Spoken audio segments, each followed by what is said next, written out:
Hello again. I'm happy to return after a week with something new to actually upload. This video is one I've been looking forward to for a while. It took absolutely forever to get here because the postal service in my country blows. Before I let the video play, I'd just like to thank you for watching this video, and if you like what you see from me and are entertained by the end, then please make sure to subscribe. It helps me out an absolute ton. Anyways, enjoy the video. As we inch closer and closer to the release of Sonic X Shadow Generations, I decided to take it upon myself and complete my very first Sonic game. I own some others, that being Sonic Mega Collection and Sonic F***ing Boom.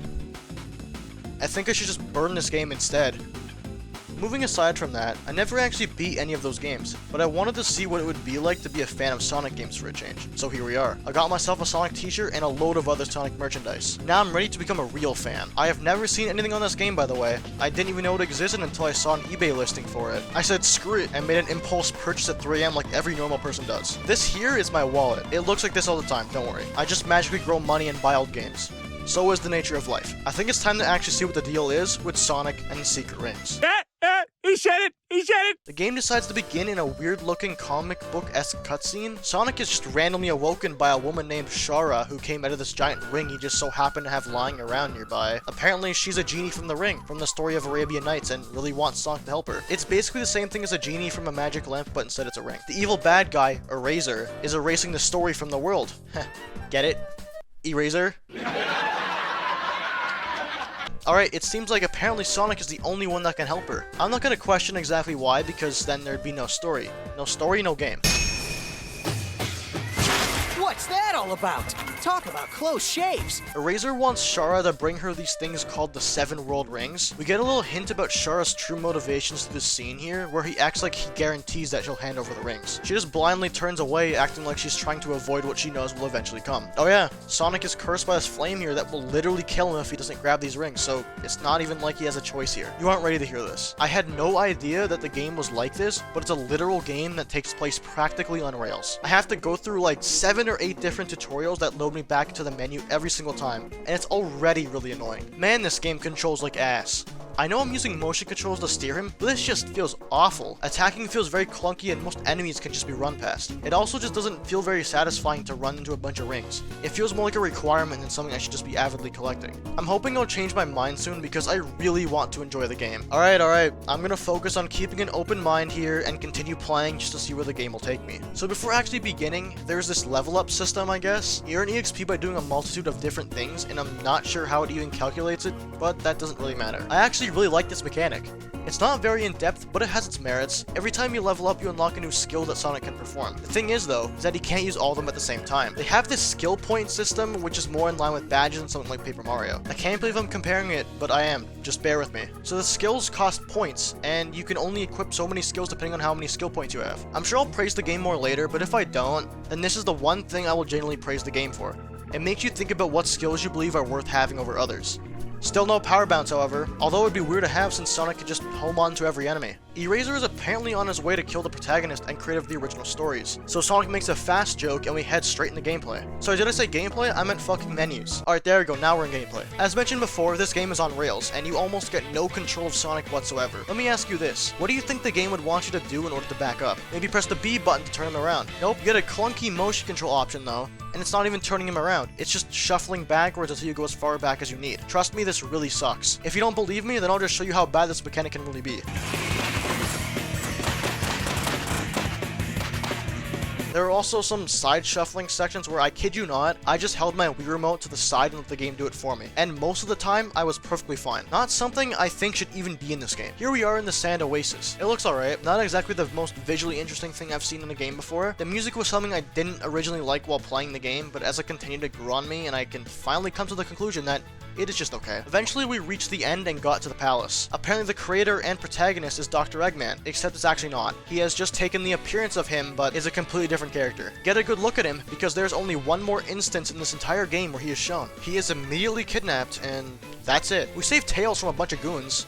Sorry, did I say Tails? I meant Alibaba. That was pretty much the extent of the conversation. Did you want plot progression? Sorry, I think not. 2 to 3 missions in all the worlds in this game actually progress the plot. The rest of these levels in the menu are just reused level assets with lame challenges that they force upon you in order for progression. Super Mario 64 does this exact thing with its star objectives and its levels, but that game is a sandbox where you can just explore. This game is as linear as it gets, but it's not exactly the challenges' fault they suck. Most of these challenges don't work exactly the best in the setting because of the way the game is designed. I feel like they would work a lot better if I had more control over my character. But alas, this is an old Wii game, so motion controls were at the forefront above all else. After beating the game and going back, we stumble upon the first of many rings to come, the yellow ring. But not before having to beat a boss for it. The boss is the scorpion type enemy, which really wasn't all that difficult, although I did quite like the design of it. The fight was really fast, but that might just be because of the fact I went back and beat this boss after already beating the game. Since Sonic is gathering all 7 world rings, he's gonna be offered up in the form of a sacrifice in order to save the world. I mean, come on, I'm sure he'll be fine. Dinosaur Jungle is by far one of my least favorite worlds in this entire game. One singular aspect of it makes it rank this low, and it is the level design. This level design is absolutely atrocious, and is not fit for a Sonic game at all. They literally have lips and all these things to stop you from running off and dying. The game even knows it's not fit for him. Other than the atrocious level design, I really do like the aesthetic here. The addition of the dinosaurs really makes this a unique take on your average jungle level. Dr. Eggman is saved, and that's all we'll see from him for the rest of the game. At least he was in here for like 2 minutes. Could have been worse. The only thing of note that he mentions is his castle that's in the distance. Nothing else. Oh yeah, we randomly stumble upon the green ring, and there is no boss to go along with it. It's just sort of there. Since there's no plot development after all, we can suddenly go to the castle, which is called the Evil Foundry. Honestly, this is the second best looking place in this entire game. It starts off looking like a reused level from the Sand Oasis, then it immediately goes into a factory setting above lava. And I personally think this is really fucking cool. Although it's kinda hard to appreciate it all that much, considering I'm speeding through this place. But from what I can actually see, it's pretty cool. Nice enemy placement game. One thing I'm seeing that seems to be very consistent is how the enemy placement is fucking awful. They can be placed in relatively easier spots so you can kill them, or they can appear out of literal thin air and there's not much you can do but take damage. Not only am I randomly getting caught on slight elevation increases, but I also really don't like this section here with these dumb crane things. The game gives you the indication that you can just home in on it, but after a while, I decided to try and sit there, and I feel so stupid. Apparently, I was supposed to just sit there and wait because more enemies swoop on down and take the place of those things. Eraser does this maniacal laugh thing and summons Ifrit from the hit game series Final Fantasy. Instead of fighting him, we just sort of use a time shift ability to leave and run into Tails. He tells us that his friend Sinbad might be able to help them defeat Ifrit. Fine. We'll talk to him. The Levitating Ruins is our next world, and this might be on par with Dinosaur Jungle. Since we're in the air, the wind is incredibly fucking strong. So strong that even Sonic can't run through it. Think about that, then look at this part of the stage here. He is just running perfectly fine now with no pushback. It makes no sense. Oh, then we have these tower areas. This is by far some of the worst level design I've seen in this game so far. There are missing sections in the floor. You are sidling on the walls. You are mistakenly homing onto other things in here. It has it all. Luckily, I am forced to deal with that for most of the time I'm in here. You know, I think it's growing on me a bit. Haha, nope, sorry. Turns out Sinbad is actually just Knuckles and forces us to break him out of prison so he'll tell us how to stop Ifrit. Oh my fucking god, I swear I'm going to explode if I have to deal with this again. Alright, we'll just turn this switch. Okay, we have to do this 4 times to break him out. No, I'm taking a break. Hold on. Okay, so after turning the switches, we save Knuckles and he wants us to go kill some pirates if we really want to defeat Ifrit. I mean, this area really does look cool, but come on, you're telling me Sonic is so fast you're gonna make me run into a massive fucking wall and almost constantly have to tilt my Wii remote backwards so I can do some terrible shuffle? Okay, I just hope I don't have to do this twice. Oh, you're kidding. Well, it turns out that Sonic learned space and time manipulation at some point, and I can just run right through this thing. I hope that was intended. Oh, I'm sorry, did I take damage? Maybe if I could fucking see something, that wouldn't have happened. The hell is this? I can just damage boost my way through them.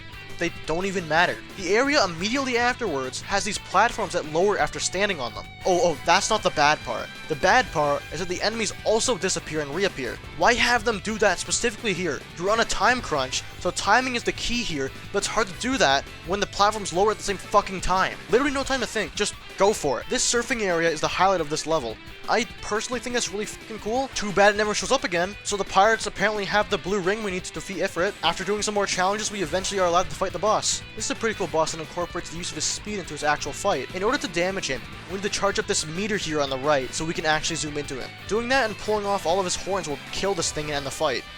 That's another creature down. With the blue ring in hand, we can finally go back and defeat Ifrit, because we can splash water all over this thing now. Man, this boss is the absolute worst. He constantly fires these explosive barrels at you while you try to damage his hands. In my experience, I was just able to sit idly by one of his hands until it fully damaged him. Now that he's down, we have to make our way over there and hit his weak point, which just so happens to be on his head. Rinse and repeat 5 times and he'll go down. This was the worst boss in my opinion because of the numerous bugs I experienced. Like, was this even play tested? This happened multiple times for me. Oh, and instead of homing in on these barrels, it just flung me across the room. I almost died because of this. Worst experience in this game by far, and it's not even close. We do a little escape sequence, which is basically just playing the first level backwards, and are then rewarded with the red ring. Shara tells us that this mysterious guy named King Solomon could be connected to everything that's happening, so we should probably go see him. Before that though, since we need all 7 of the rings, I have to go back to the levitating ruins and grab the ring there. That basically consists of, fuck me, why is the level designed this way? After obtaining the other blue ring, we learn more about how these rings represent several different types of emotions. This isn't very important, but it's worth at least mentioning. Shara also gives us this rock, and she tells us that we'll use it as a last resort.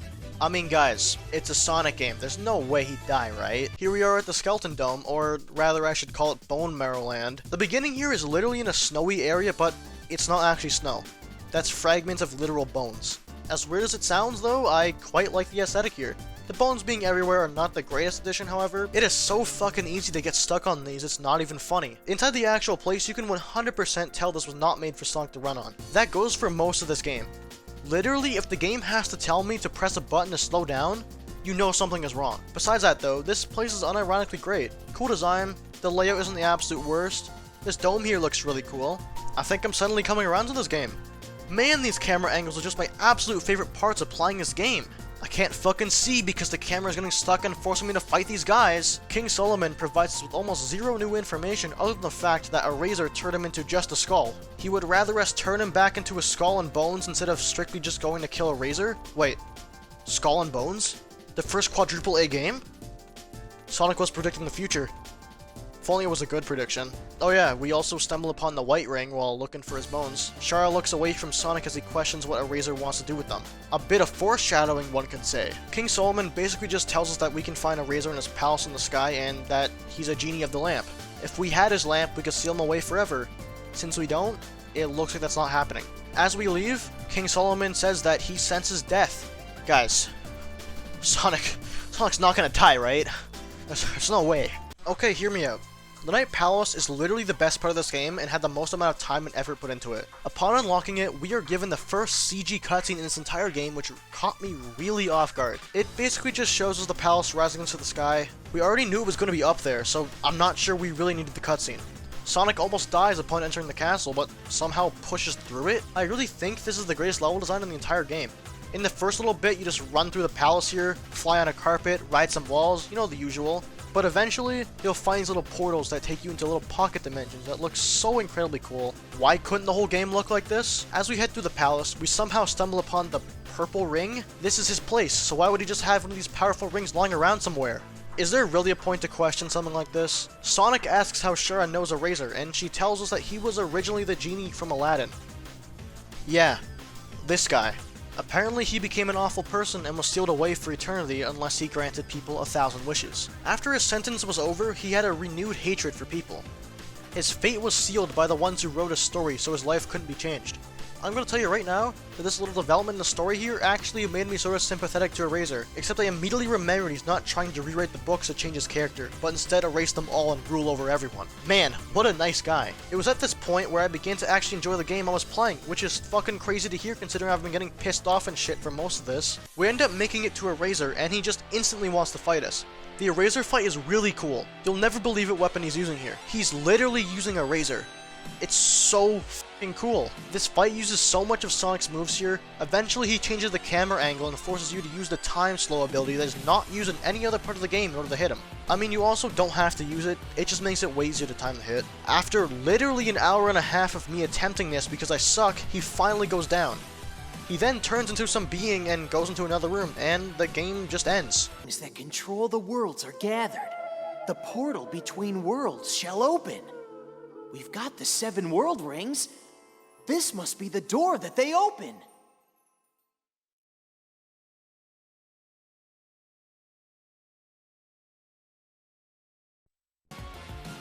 What the fuck was that? Sorry, did I say the game ends? Well, it literally ends here if you didn't grab all the rings. You're looking at an official content skipper. I missed some of the world rings, so I had to go back through the entire fucking game and play through all those challenges I didn't want to do in order to grab the rings. Obviously in the video I got all the rings normally, but you know, it was harder on me when I was actually playing the game. After going back and collecting every single ring, we can finally access the last chapter, where we will fight Eraser a second time. Upon entering the room, Shara just gives him all of the rings because of her sole purpose being to be with him again. She then protects Sonic from being sacrificed for being the ring collector, so she offers up her life instead. She apologizes for using Sonic, and she passes away right then and there. Eraser then turns into a literal fucking god and becomes Alf Layla Walayla. It's a pretty cool name. Since he has all the world rings, he's able to become the new creator of the Arabian Nights and form the world into his own image. Much different than trying to rewrite his own character. Sonic then consumes some random shit and goes Super Saiyan. He's not Super Sonic though, he's Darkspine Sonic. What a badass name for a transformation. The actual fight here is a fucking workout, my god. In order to charge up this meter on the right, we need to violently shake the controller so damn much. Think about this for a second. This boss has no checkpoints. So imagine doing all this shaking and you die. Right back to the beginning and lots of more shaking to do. It's an endurance battle. I honestly couldn't tell you how many times I died, so I'll let a little montage here do it for me.